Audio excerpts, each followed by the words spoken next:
Okay, let's unpack this.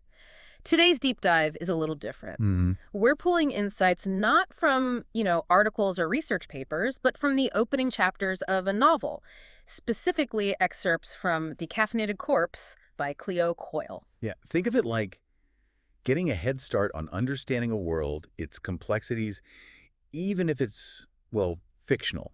It's Yeah. about extracting the key clues the author layers in. Exactly, our mission. Yeah. To pull out the essential details, the character dynamics, and the core mystery threads woven into this narrative.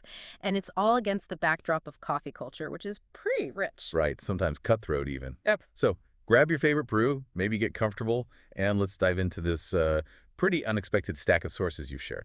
All right, so the absolute heart of this story, right as we open the book, is this place called the Village Blend Coffeehouse in Greenwich Village. Yeah.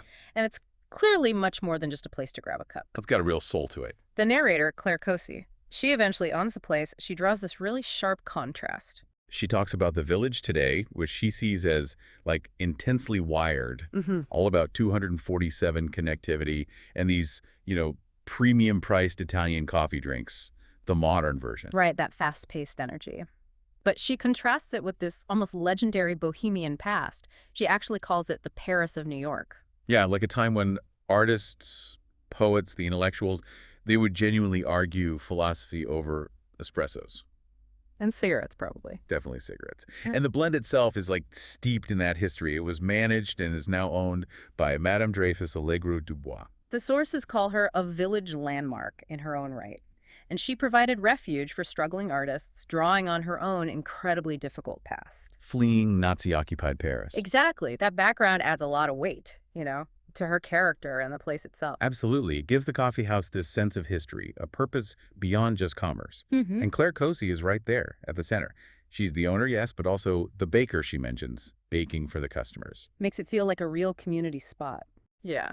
And she's clearly an absolute expert on coffee. Oh, she knows her beans. The sources show us her passion, her specific knowledge, like right away, like her ability to test coffee freshness using the bloom method with cream, where she watches how quickly the cream disperses. That's not just a detail. It tells us she's dedicated, observant. It grounds her in that world. We also meet her staff, Esther, Gardner, and Tucker.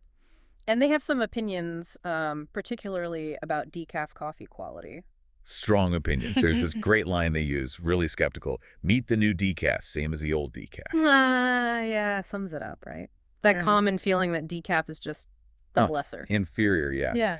And this skepticism is actually key because it sets up one of the central mysteries in these opening chapters, this whole quest for a truly good decaf. Right. They briefly mention different methods like Royal Select or Swiss water process. And the staff doesn't seem impressed by those either. Yeah. So the sources establish that this world is basically waiting for a decaf that doesn't compromise on flavor, experience. Right. It's not just a coffee preference. It's potentially a game changer in this world. Which brings us right into how the main plot kicks off. Claire is in the alleyway behind the blend. And she discovers a man slumped over. Her first thought is maybe he's one of Madame's legendary old drunk artists, Yeah. But she quickly realizes that's definitely not it. Yeah, the description is deliberate. His butter-soft suede jacket and those caramelized color of espresso crema slacks. Right. He's clearly too well-dressed to be homeless. This isn't some vintage bohemian down on his luck. This is someone from a different world entirely. And then comes that moment of recognition. She gasps because it's Federico Gostwick, Rick, someone she knows. So they get him inside the blend. Matt and Tucker help out. The customers, the sources say, kind of discreetly mind their own business. Typical New York, maybe. Maybe. But here's where the author really hooks you. Rick is hesitant to talk at first, right? But he describes being attacked. He felt a sharp poke in his back, like the end of a gun. Okay. Then he heard a voice. But not a human voice speaking directly. Yeah. He describes it as a mechanical-like voice. Tinny, like it was being played on a recorder. Whoa, okay, that's weird. Super weird. And the message was chillingly simple. I have a gun in your back, put your hands up. He complied, got hit on the head, woke up in the alley. What's fascinating here, and it's a major clue from the sources, is that pre-recorded message. Why would a mugger use a computerized voice? Right. The sources immediately suggest it implies the attacker absolutely did not want their voice recognized. Yeah. Why go to that much trouble? This doesn't feel like a random street crime. It feels Targeted, calculated. Exactly. What does that immediately tell us about the nature of the attack and who might be behind it? It points to something far more complex than just a mugging. It elevates it. Definitely elevates it. And adding another significant layer to all this is the personal drama swirling around Claire herself. A huge part of that is her complicated relationship with her ex-husband, Matt. Oh, yeah.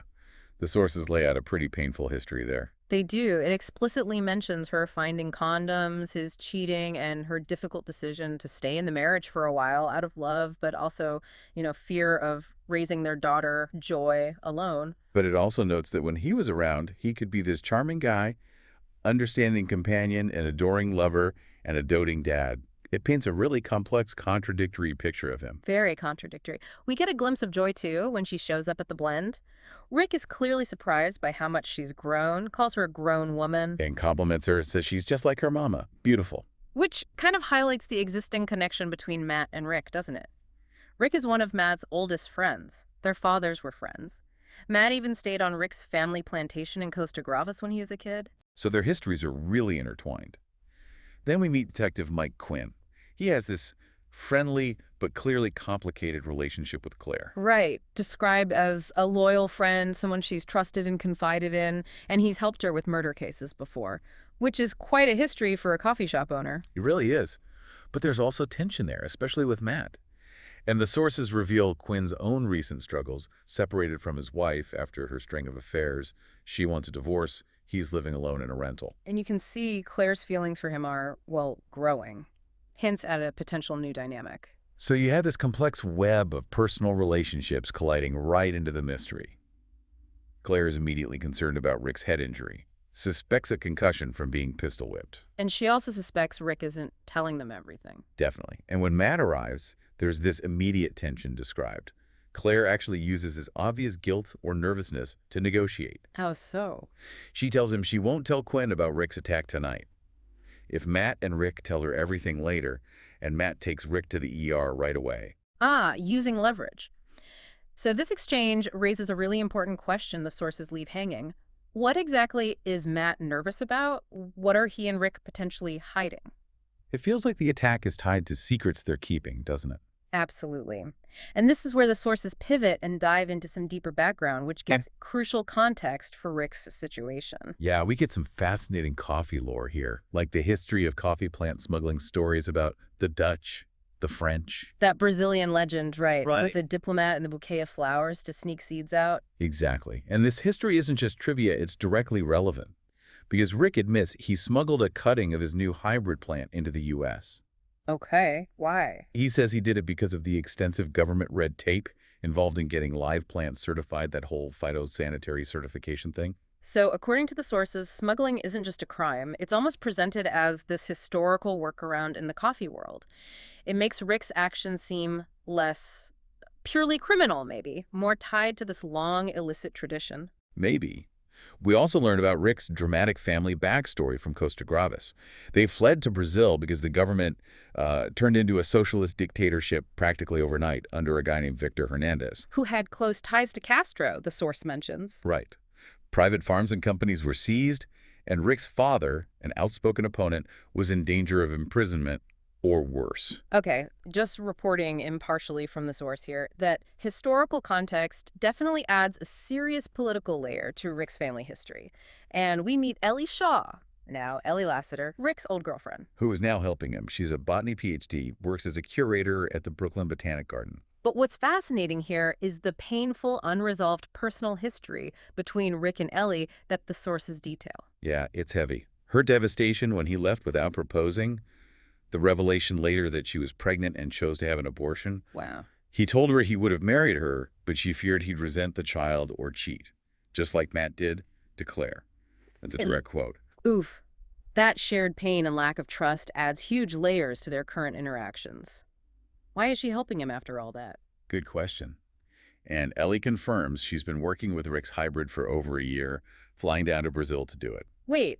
This is a key piece of conflicting info, right? Because it makes Rick's earlier claim that he borrowed the cutting from Matt to show her confusing. Totally confusing. If she's been working with it for a year in Brazil, why would he borrow a cutting from Matt to show her now? It implies he wasn't being truthful. about why he had the cutting or what he's been up to. Okay, so layers of mystery, potential deception. Claire and Madame decide to do some amateur sleuthing. They start with a trip to the Brooklyn Botanic Garden to see Ellie. And while they're there, something immediately strikes Claire as odd. In Ellie's exhibit room, they see an Asian man in a silver-blue tracksuit. Ignoring a staff-only sign. Right, and intensely looking at the plants. It's a specific kind of out-of-place detail. Seems highly suspicious, given the whole secret hybrid plant thing.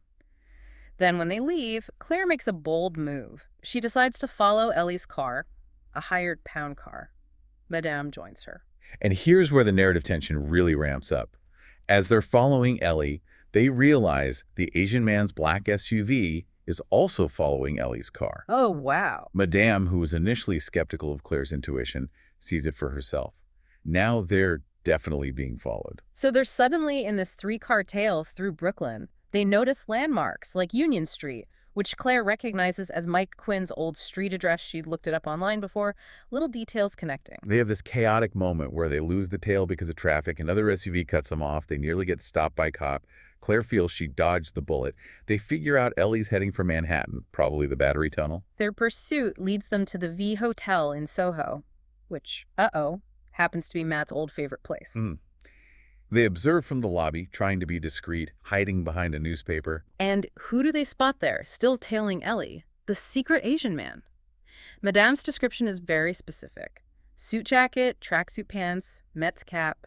Kind of a weird combo. It is. And Claire has this chilling thought that he might be filming them, maybe using cameras hidden in the hat.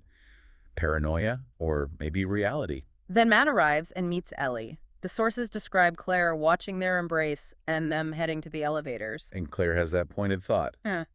Unless tight sweaters and short skirts are some new requirement for discussing botany in hotel rooms, the author definitely implies there's more going on than just business. Or botany, yeah. Claire then makes another bold decision. When the Asian man leaves the hotel, she follows him. Where does that lead? Downtown, to an office building housing worldwide private investigations. And they decide to just walk right in. They do. This is where Madame's quick thinking shines. She improvises this story to the receptionist about looking for a handsome man named Antonio, referencing Matt's deceased father. Adds a touch of humor and family history to the tension. Clever. Sets up Claire's direct approach. Yeah, she speaks to Anil Kapoor, the agency head, and basically takes a gamble.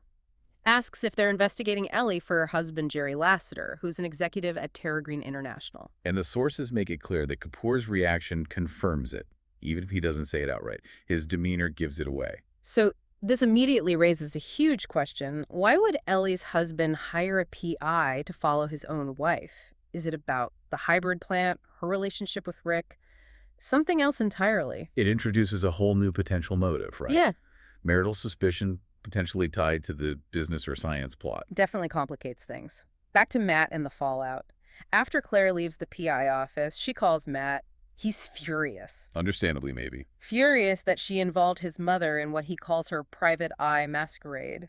But Claire is firm. She insists Matt has to warn Rick immediately because the PI knows exactly where he's staying registered under Matt's name at the V Hotel. Ooh, that connects Matt directly to the PI's investigation, too.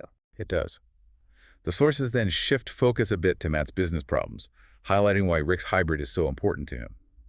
The Villageland kiosks, especially out in California, are struggling. Why? High-end customers are avoiding caffeine, and the current processed decafs just aren't good enough. They don't cut it. So Rick's hybrid is presented as the potential savior for Matt's business. Crucial for this premium market they need to tap into. Raises the stakes considerably for Matt. Yeah, and what's fascinating here is Matt's analysis of Rick's coffee harvest numbers. Remember those papers Claire pocketed? From the presentation table, right? Exactly. Matt calculates Rick's estimated harvest from his 50-acre estate in Brazil. Comes up with about 40,000 pounds. Okay. Then he compares this to the Dutch international order, 300 bags, 132 pounds per bag. Yeah. That's nearly 20 tons, or guess what? About 40,000 pounds. Wait, so the order is his entire harvest? His entire harvest and then some, as Matt points out. This leaves two possibilities from Matt's perspective. Either Rick has another estate they don't know about, which Matt thinks is unlikely, or something is seriously wrong with the numbers, or where the beans are actually coming from. Exactly. This raises a huge question for you, the listener. Is Rick being honest about the source or the quantity of his beans? This seemingly dry business detail is concrete evidence from the source that Rick is possibly involved in more than just growing a new plant. Okay, so all these threads, the attack, the relationships, the PI, the business problems, the potentially fishy numbers, they all converge at the ICGE launch tasting event. At the Beekman Hotel, sources describe a buzzing atmosphere. Yeah, staff like Tucker, Dante, Esther are involved. There's more discussion of coffee lore, bringing up places like Café Central, figures like Klimt, Trotsky, Balzac, even David Lynch, kind of hinting at coffee houses as these centers of culture and intrigue throughout history. Nice touch. Madame arrives with Dr. McTavish. Madame is agitated, worried about Ellie. McTavish, more focus on the open bar, and Matt making a bundle. Different priorities there. Clearly. And then a new, potentially dangerous character is introduced, Carlos Hernandez. He's the nephew of Victor Hernandez, that dictator from Costa Gravis we heard about earlier. Right. He's there as part of a UN delegation, and the sources mention his extracurricular activities, which sounds ominous. Very. There's a tense encounter described between Matt and Carlos Hernandez, hinting that Matt is brokering a big deal with him. This directly connects the family's political past to Matt's present business dealings. Adds a whole new layer of political intrigue. And Rick gives his big launch presentation. Samples are served. Oh's, lots of excitement. The hybrid cutting is displayed, and the announcement is made. Beans are shipped, available soon. Everything seems to be going perfectly. Joy attends the party too, dressed up. There's an awkward moment involving a chef, Tommy Keitel, who is much older than Claire expected. Leads to a tense mother-daughter exchange about Joy's life choices. Adds a personal, relatable conflict right into this high-stakes event. But then, here's the shocking turn that ends this section. Claire looks outside and sees the free-falling body. Oh my... Blotting out the lights like an instant eclipse, she instinctively pulls Joy back, and they hear and see the horrifying impact on the sidewalk. And the victim. The sources immediately identify him, Carlos Hernandez, the new, potentially dangerous character introduced just moments before. Wow. Talk about timing. The aftermath is immediate chaos. Crowd panics, sirens, Quinn shows up. Matt is described as floored by it all. But then, incredibly, Matt is arrested for Hernandez's murder. What? Why? Based on circumstantial evidence described in the sources, the hotel room was in his name. They find clothes, handkerchief. Rick is also escorted away by police. And amidst all this horror, Claire, with amazing presence of mind, pockets those papers with the number scrawled on them from the presentation table. Rick's notes, maybe. She's already in detective mode. Always. Later, Claire and Quinn talk at the Blend. Claire shares her findings about worldwide private investigations working for Jerry Lassiter, Ellie's husband, through Terra Green International. Is Quinn by it? He acknowledges it's a solid lead, agrees to investigate. Claire pushes him, though. Look hard at Jerry Lassiter as a suspect, even with his alibi. Suggests he could have hired someone to hurt his wife, maybe tying into Hernandez's death somehow. There's this complex emotional dynamic between Claire and Quinn here, too. Claire snaps at him for arresting Matt, asking if he really believes Matt did something so awful. He gets defensive. Understandable given their history. But then the mood shifts. There's a tender moment by the fireplace. They kiss. Quinn talks about wanting to take it slow. His personal life has been a hell of a mess since the separation. Mentions living like a college kid again in a spare apartment. You can really see Claire's growing feelings for him, adding another layer to all the relationships. Totally. The next morning, Matt is released. Relief, but he's still a person of interest. Can't leave the country.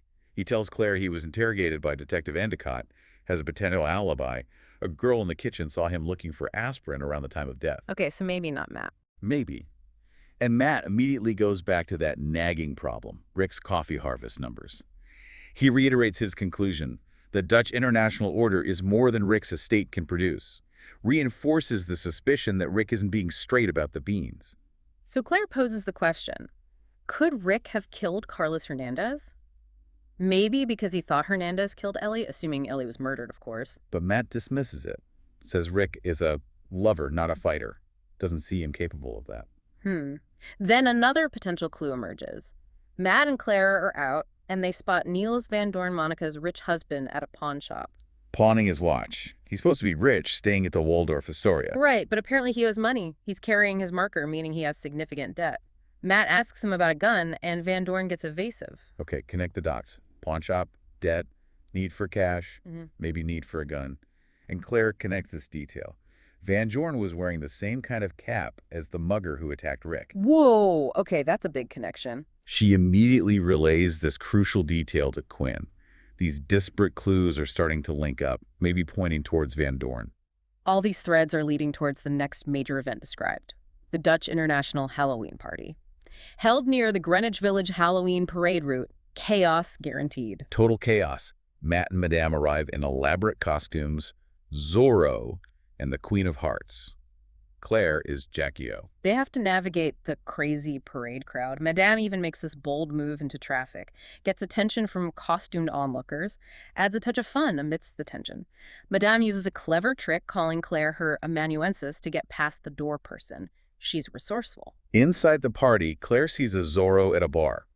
Initially thinks it's Matt, maybe drinking, but then realizes it's Rick in the Zorro costume. And how's Rick doing? Not well. The sources describe him as clearly drunk, sloshed, his arm nearly slipped. He tries to kiss Claire, described as mauling her. He's bitter. Ranting about being interrogated for hours by the police about Ellie's death, feels they hinted he's still the person of interest. Complains they'll trump it up. He claims he's off the hook for Carlos Hernandez's murder, says the police are focused on Matt. Interesting.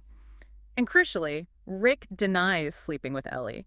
Claims she just came to the V Hotel to update him, saw her just on the street recently. Which completely contradicts what Claire saw them embracing going up to the hotel room.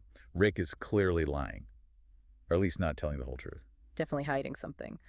Monica Van Dorn makes a dramatic entrance Marie Antoinette costume. Another player on the scene. Claire looks for Matt, sees a Zorro approaching Monica. And realizes this Zorro, the one with the steady stride, is Matt, not the drunken wreck. Okay. The sources wrap up this section with a significant personal moment.